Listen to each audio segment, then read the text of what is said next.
하나님 주신 말씀 시편 42장 1절부터 8절의 중심으로 하나님을 섬기는 믿음 생활이라고 하는 제목의 말씀으로 은혜를 받고자 합니다.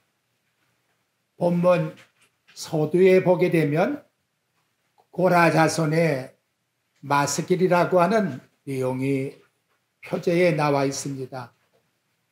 마스길의 뜻은 교훈이라고 하는 뜻으로 이 시는 고라 자손들과 이스라엘 백성들과 나아가 하나님의 모든 성도들에게, 저와 여러분들에게 하나님이 주시는 말씀입니다. 먼저 이 고라 자손은 어떠한 자들인가? 고라 족장은 출애굽한 이스라엘의 한 지도자로서 광야에서 하나님이 세우신 지도자 모세에게 반기를 일으킨 자입니다. 그 결과 민수기 16장 32절에 보면 하나님의 진노하심으로 땅이 그 입을 열어 그들을 삼켰다 라고 이렇게 말씀합니다. 놀라운 것은 바로 이러한 상황 속에서 고라의 조상들은 하나님의 뜻을 거역하고 있는데 그 자손들은 부모의 편에 있는 것이 아니라 모세의 진영으로 나왔습니다. 그래서 역대상 26장 1절에 보면 하나님의 전에서 문지기를 하면서 성전에서 감사하며 찬양드리는 그와 같은 봉사생활로 하나님의 전에 하루 사는 것이 세상의 첫날보다 더 낫다고 이런 복천감사를 가지고 신앙생활을 했다는 것이지요. 그렇다면 이 시를 통해서 하나님이 우리에게 주시는 교훈이 무엇일까요? 그것은 하나님을 섬기는 믿음이라고 하는 신앙이 무엇인가? 믿음의 삶에 대한 내용을 일러주고 있습니다.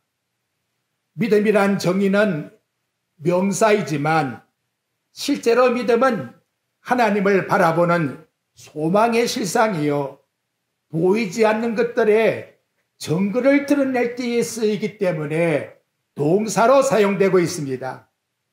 믿음은 여기 있다 저기 있다라고 하는 물건을 소유하는 그런 뜻이 아니라 하나님께서 당신의 택한 백성에게만 주시는 구원을 얻게 하는 선물이라고 에베소 2장 8절에서 일러주고 있습니다. 그래서 믿음이라는 것은 성령의 능력을 통해서 하나님의 계신 곳을 향하여 나아가게 합니다. 우리의 심령 속에 믿음을 가지고 있다면 예수 그리스도의 십자가의 사랑이 성령을 통해서 부음받아 벅찬 마음을 가지고 하나님 앞에 감사하며 또한 앞으로 전진해 나아간다는 것이지요. 그래서 이 믿음이라고 하는 것은 인간의 명상이나 습관적인 종교 생활을 말하는 것도 아니요, 인간의 어떠한 문제를 상담하는 것도 아니요, 인간의 노력으로 생겨나는 것도 아닙니다.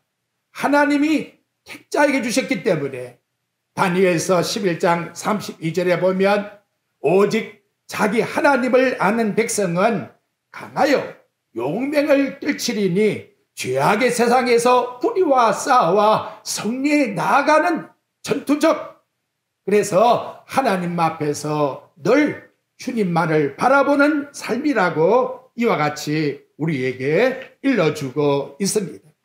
이런 역동적인 삶을 살아가는 하나님의 백성들에게 빌립보 2장 13절 말씀해 보게 되면 너희 안에서 행하시는 이는 하나님이시니 자기의 기쁘신 뜻을 위해서 너희 마음에 소원을 두고 행하신다 라고 이렇게 믿음이란 삶이 움직여 나아가는 그 자체가 하나님이 우리의 마음속에 주시는 소원을 통해서 역사하고 있다는 것을 드러내고 있는 것입니다.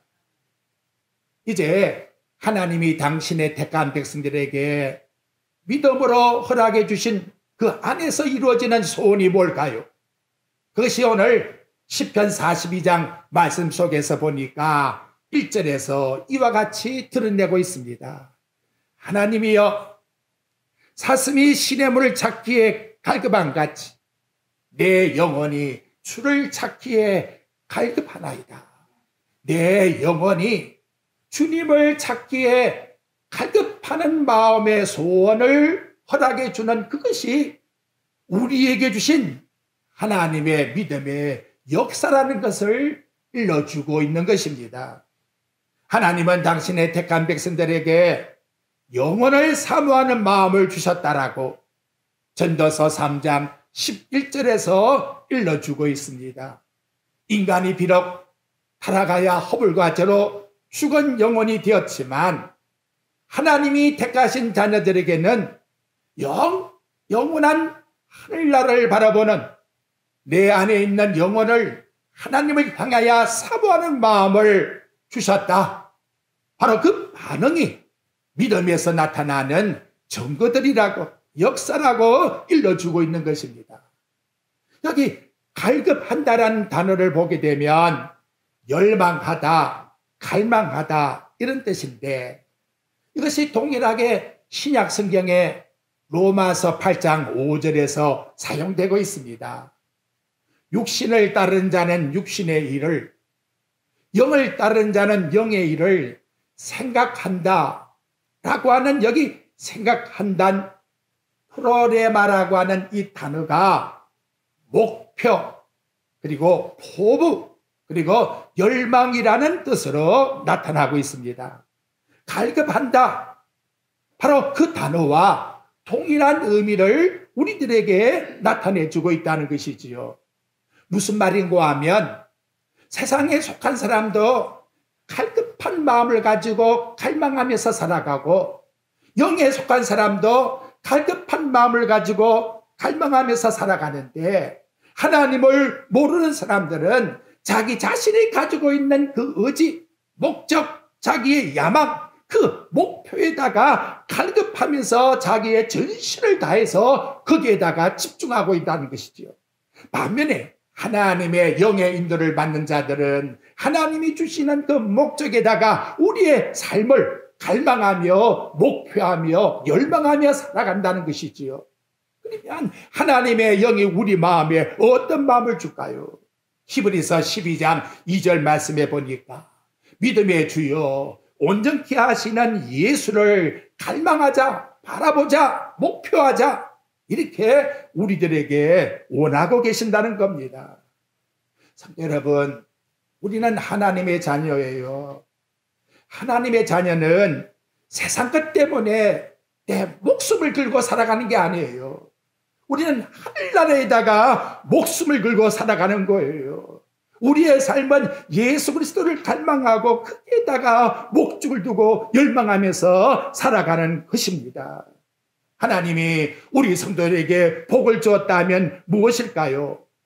하나님이 우리에게 주신 복은 세상의 어떤 야망이나 좋은 환경 속에서 목적을 달성하는 것이나 육신의 풍족함을 누리라, 거기에다가 하나님이 목적을 둔 것이 아니고, 너 나와 함께 가자, 주님과 함께 살아가는 여기에다가 하나님이 목적을 두고 계신다는 거예요. 그래서 창세기 39장 2절에 보면 요셉이가 비록 깊은 감옥 속에 있다 할지라도 성경은 여호와께서 옥중에 있는 요셉과 함께 하심으로 그가 형통한 자가 되었다. 하나님과 함께하는 자가 진정한 복을 누리는 사람이다. 이렇게 일러주고 있는 것입니다. 다음으로 영의 인도를 받고 있는 우리 성도들은 주님께 대해서 어떻게 바라볼까요?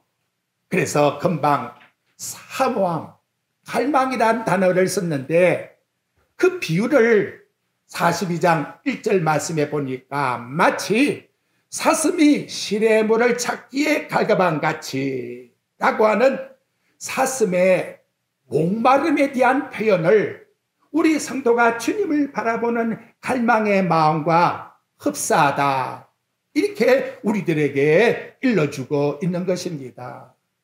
고라의 자손들도 들판에서 살지요. 들에 나가보니까 물을 얻지 못해서 죽은 사슴들을 이들이 목격했다는 것이지요. 사슴의 사체를 보니까 이들이 짐승에 물려 죽은 것이 아니고 병들어 죽은 것이 아니라 물을 찾다가 그 목마름에 견디지 못해서 광야에서 쓰러져 있는 걸 보았다는 거예요. 사슴이라고 하는 짐승은 이 혓바닥이 얇아서 물의 수분이 부족하게 되면 혀가 입천장에 그냥 달라붙게 되는 것이지요. 그리고 엄청난 고통과 그 갈증의 아픔을 느끼게 되는 거예요. 물이 귀한 중동 지방에서는 사슴들은 생존하려면 힘을 다해서 물을 찾아야 돼. 물을 얻지 못하게 되면 죽는 것과 똑같은 거예요. 그래서 물을 찾지 못한 사슴들은 본능적으로 앞발을 가지고 땅을 막 파다가 눈을 부릅뜨고 그냥 거기서 쓰러져 죽게 된다는 것이지요. 이러한 모습을 오늘 본문에 나오고 있는 고라 자손들이 들판에서 보았기 때문에 하나님이여, 내가 주님을 향한 이 마음이 사슴이 물을 찾아서 갈망하는 저 모습과 같이 살기를 원합니다. 예수 그리스도를 믿어 영원한 영생을 가지고 생명 속에서 우리가 천국을 바라보고 있다면 주여, 주님을 향한 내 마음, 생명수 되시는 주님 찾기를 열망합니다. 주여, 나에게 은혜를 주옵소서. 우리 하나님이 생명수의 은혜의 담비를 주지 아니하면 나는 이 땅에 마치 죽는 사슴과 같나이다. 바로 이러한 고백을 드리고 있다고 일러주고 있는 것입니다. 영혼의 영생에 대한 관심과 갈망이 없는 신앙이라면 하나님이 주신 믿음이 아니라고 일러주고 있는 거예요. 진정 천국갈 영원한 하늘나라의 영생의 믿음을 우리에게 허락해 줬다면 나의 영혼의 영생을 위해서 혼신을 다하여 최선을 다하여 나아가고 있다는 걸 우리에게 일러주고 있는 것입니다. 그러므로 우리가 하나님 앞에 영생의 구원을 받았다면 우리가 보고 있는 이 하나님의 말씀은 명상의 책이 아니에요. 좋은 글로서 우리에게 교훈을 주는 책으로 받는 게 아니에요.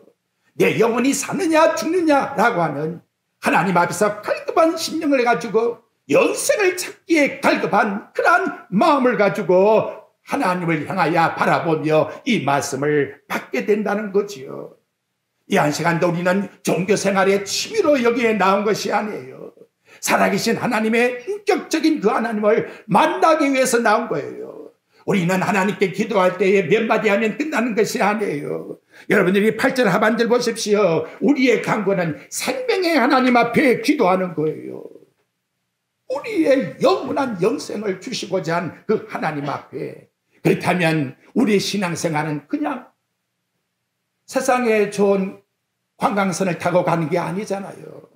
내 영혼이 살아남기 위해서 사투하는 그런 전투의 모습 속에서 하루하루를 살아가고 있다는 걸 오늘 저희들에게 그 목마른 사슴이 물을 찾아 향하여 나가는 갈급한 모습 속에서 나타내주고 있다는 것을 일러주고 있는 것입니다. 그러면 네 번째로 우리가 가진 이 믿음은 누구를 대성하고 있습니까? 2절 말씀의 내용에 보십시오. 내 영혼이 하나님, 내가 찾는 하나님은 누구냐? 죽은 하나님이 아니라 살아계시는 하나님을 갈망한다고. 우리의 믿음은 죽은 믿음이 아니, 우리의 믿음은 산 믿음이요 산 소망이기 때문에 죽었다가 부활하신 살아계신 하나님을 믿는 믿음이라고 일러주고 있는 것입니다.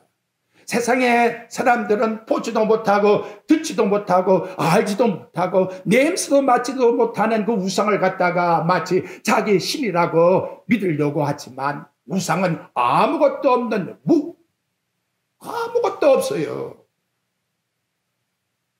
이 아무것도 없는 걸 마치 복을 주는 것처럼 가장해서 인간이 거기다가 섬기려고 하니까 이게 얼마나 허무합니까?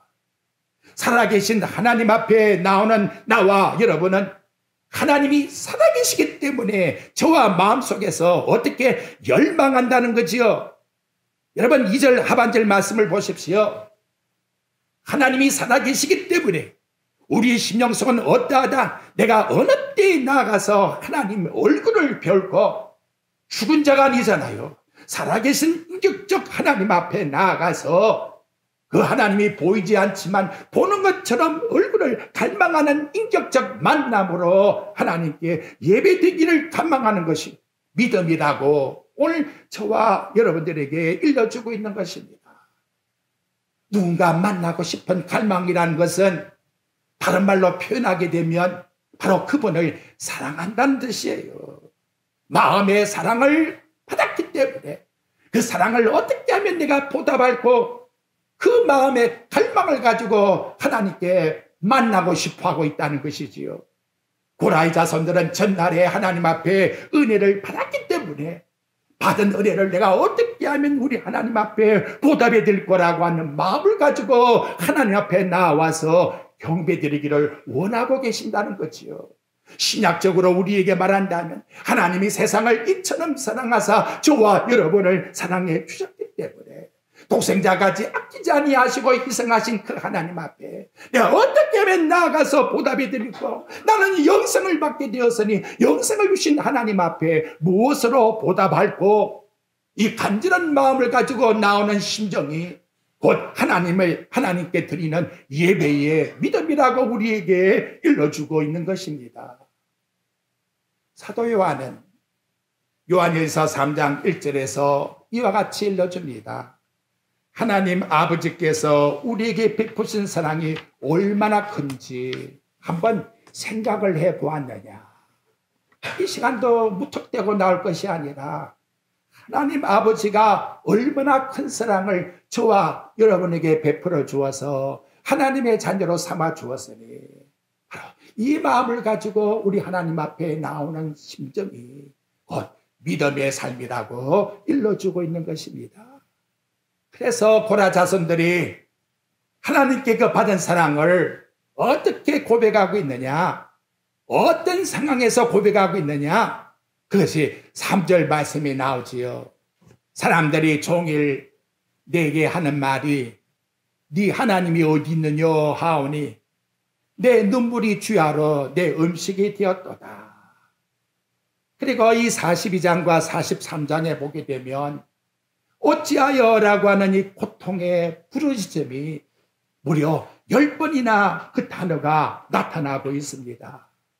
어찌하여라고 하는 이 절박한 상황 속에서 3절 우리 읽었습니다마는 자기 자신의 눈에서 눈물을 흘리면서 종일토록 부르짖는 그 고통의 아픔이 하나님이 어디 있느냐고 이와 같이 나를 비방하고 조소하고 조롱하고 의심여기고 있나이다.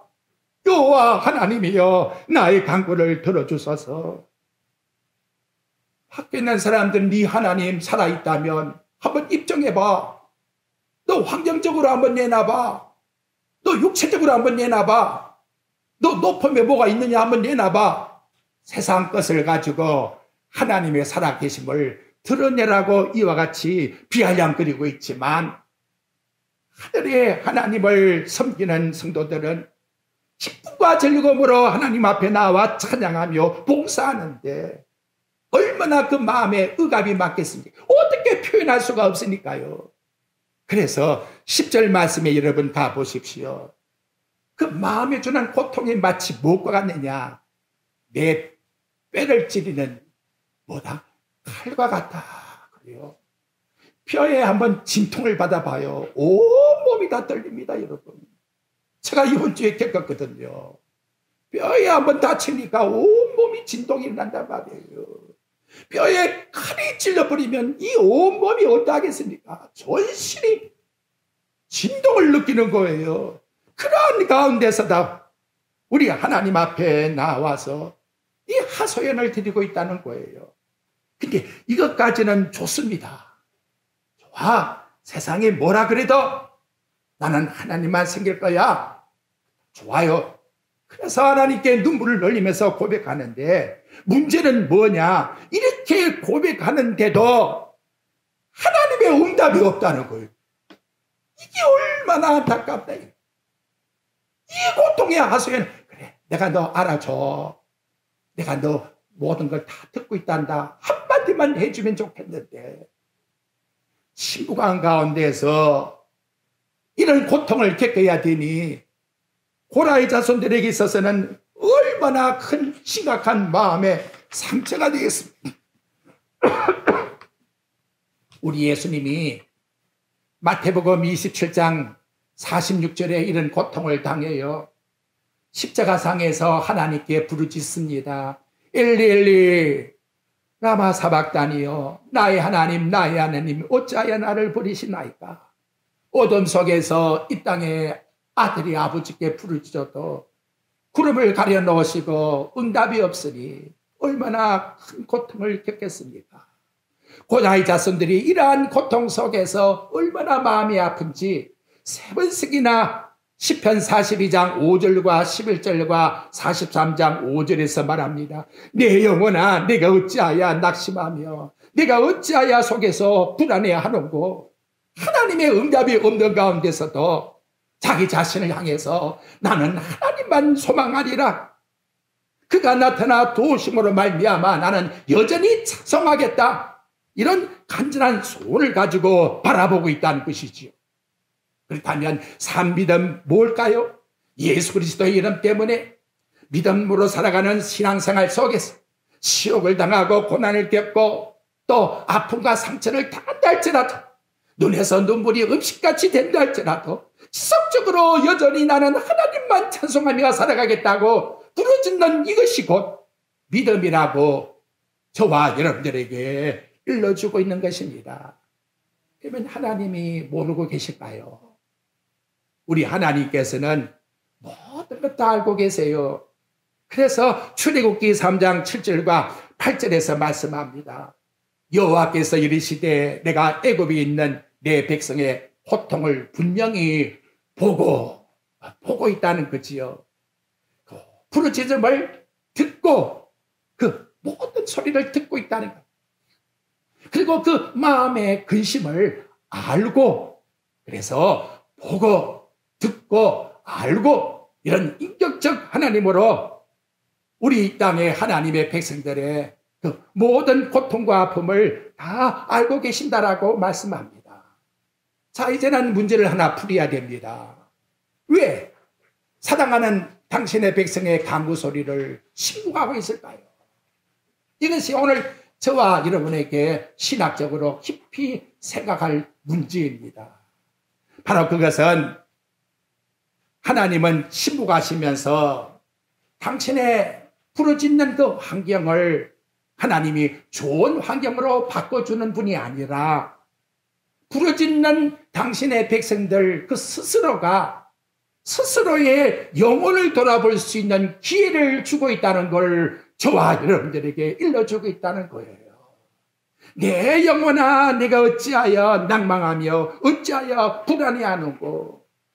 낭망하며 불안하고 있는 그런 영혼의 상태 속에서 하나님 앞에 나오려고 하는데, 그걸 너 자신이 하나님 앞에서 제거해야 진정한 하나님과의 사귐이 이루어지지 않겠느냐.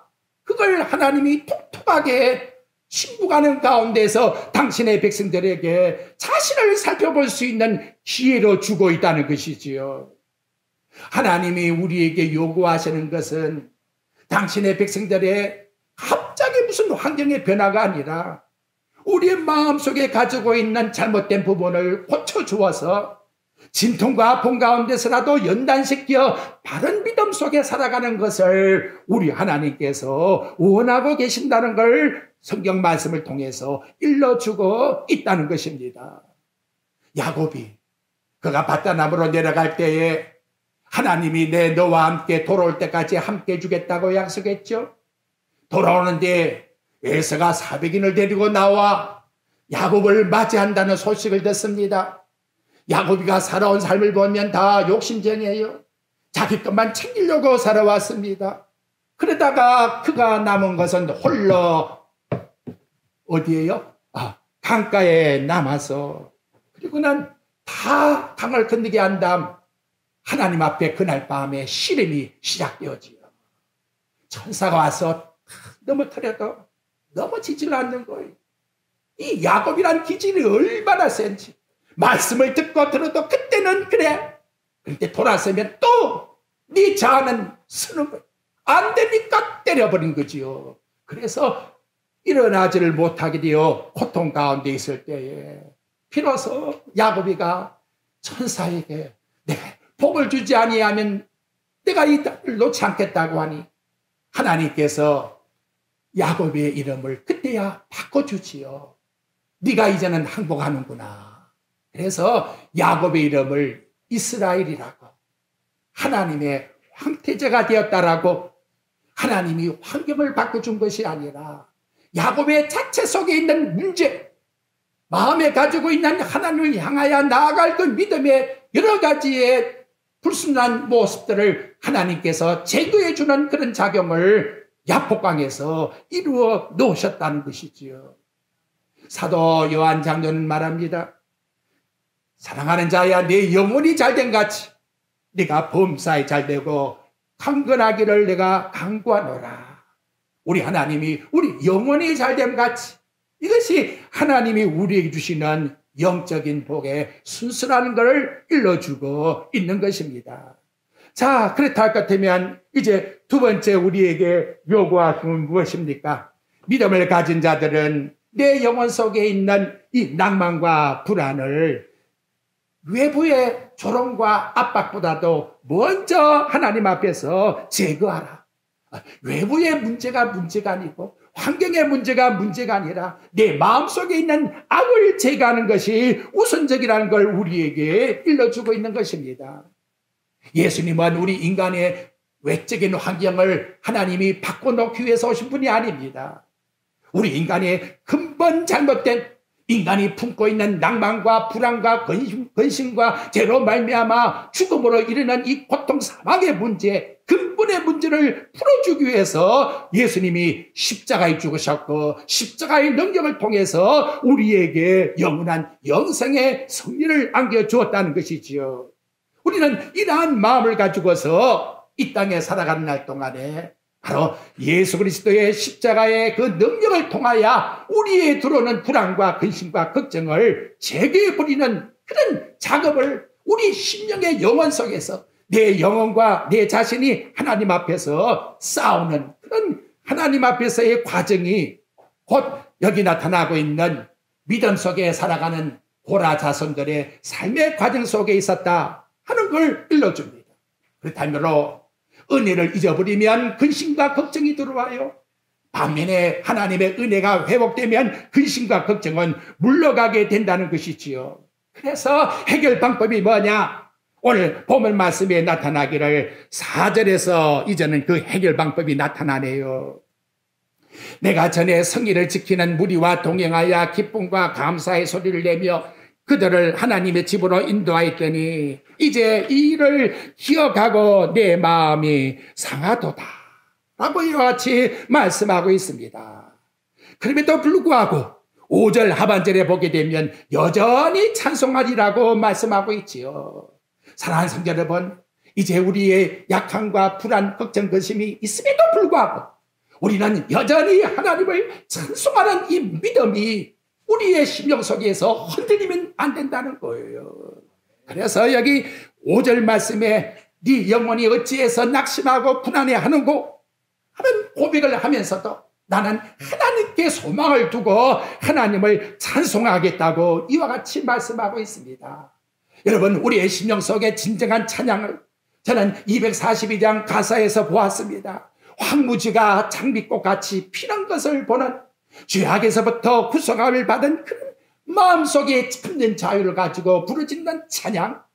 내 심령이 마른 땅같이 되어 있지만 샘물이 터져 나와서 사막이 변하여 옥토가 되는 그러한 모습 속에서 부르짖는 찬양. 그리고 내 영혼의 불안에 낙심과 여러 가지 요소가 있다 할지라도 하나님의 영광을 바라보는 순간 이 땅의 모든 것이 다 사라져버리는 마치 베나산에서 베드로가 고백한 것처럼 여기가 좋사오니 여기에 초막을 짓고 여기서 살겠나이다라고 하는 고백과 같은 그러한 찬양이 우리의 심령 속에서 드러나 나오는 이것이 진정 믿음 속에서 하나님을 바라보는 찬양이라고 우리들에게 일러주고 있는 것입니다. 여러분, 안 됩니까? 우리 하나님 앞에 이 은혜를 갈망하십시오. 마가복음 7장 말씀에 보면 두로 지방에 귀신 들린 이방 여인 한 사람이 자기의 딸이 귀신이 걸려서 고통당하는 거 예수님께 나와 도움을 구하지요. 예수님이 말씀합니다. 나는 떡을